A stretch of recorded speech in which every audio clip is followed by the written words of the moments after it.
আমার একটা লাস্ট ভিডিওতে আমি বলেছিলাম আমি শ্যাম্পু করি পঞ্জিকা দেখে, সেটা শুনে অনেকেই তোমরা হেসেছিলে।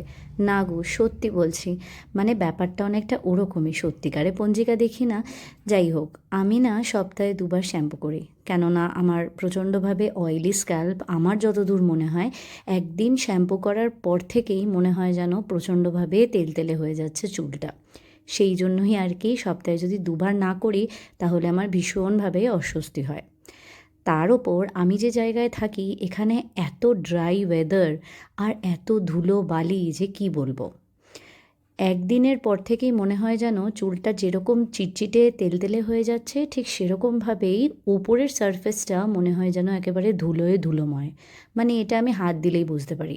সেই জন্য সপ্তাহে অন্তত 2 দিন তো মাস্ট, কখনো কখনো 3 দিনও করে ফেলি আর কি, যদি দরকার পড়ে। আর এই শীতের দিনে শ্যাম্পু করতে যেন মনে হয় আমার গায়ে জ্বর চলে আসছে, কেননা এতক্ষণ ঠান্ডার মধ্যে থাকাটা একটা হেক্টিক ব্যাপার।